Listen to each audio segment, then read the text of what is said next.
the paintings in this body of work are grounded in the Australian landscape. And I guess there's two thematics that I've been following through that have been a consistent for many years. It's where I live locally, and particularly my relationship with Swan Bay, an extraordinarily beautiful, subtle, gentle mistress of mine that I keep going back to and looking for ways to a visual language, another language to represent that, I suppose.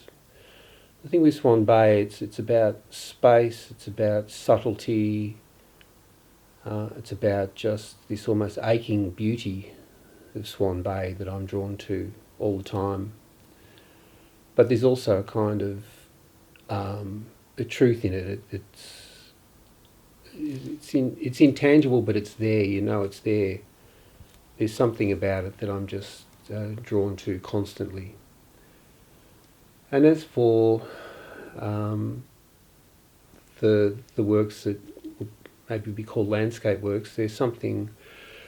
I spent a lot of time in the Little Desert, Lake Mungo, Larapinta, the Flinders Ranges. They keep going back to these places, and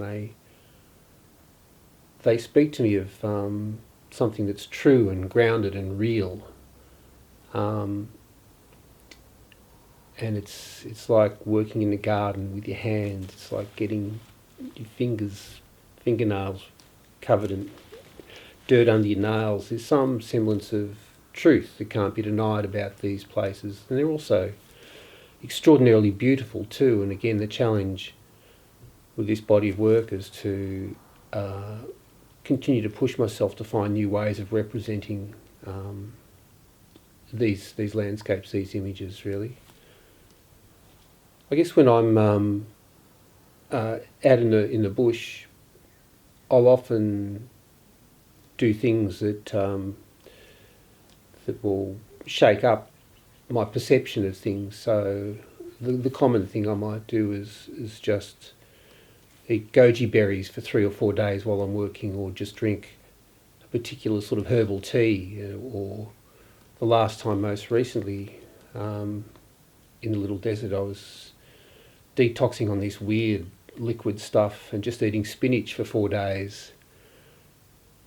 And it changes your perception of things. Sometimes there's a sharpness and intensity. I know it sounds weird to do these things, but it takes you out of yourself, really, and you start to see things in a different way than you would otherwise see them.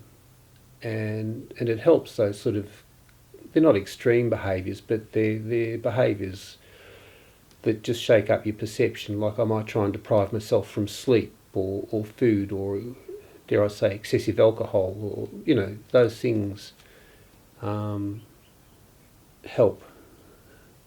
I guess the other thing that I'm extremely drawn to is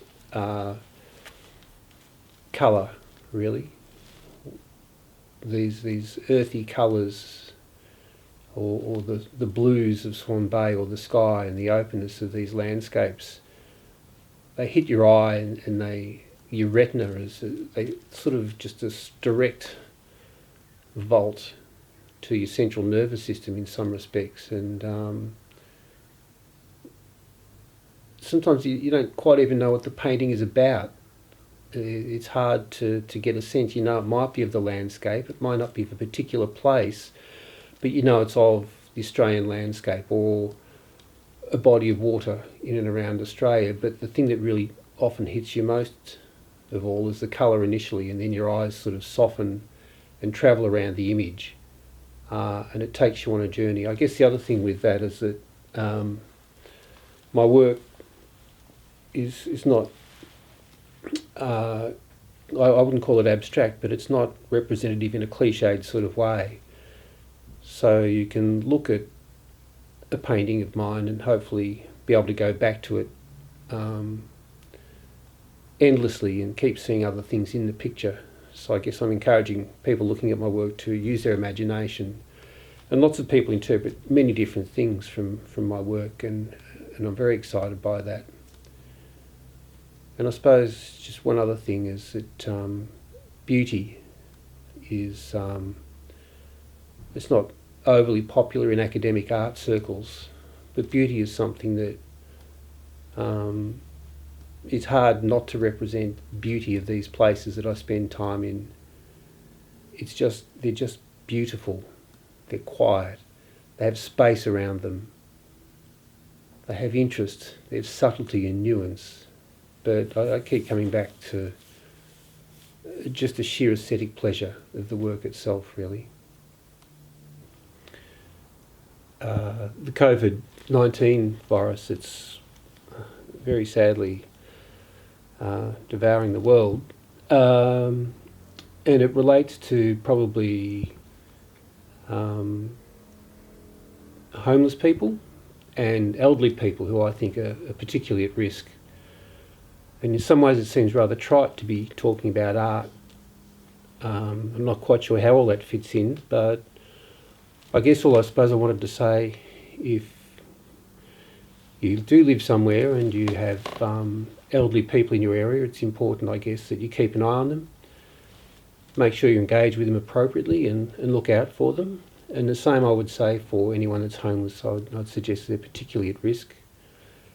And try and convert your interactions with people who are homeless or elderly in a positive and practical way. So whether it's just spending some time checking in with them and seeing how they're going, where they're sleeping, how they're travelling, maybe buying them a coffee or some food, but just acknowledging so that they also feel connected, I guess, is really, really important at this time in particular.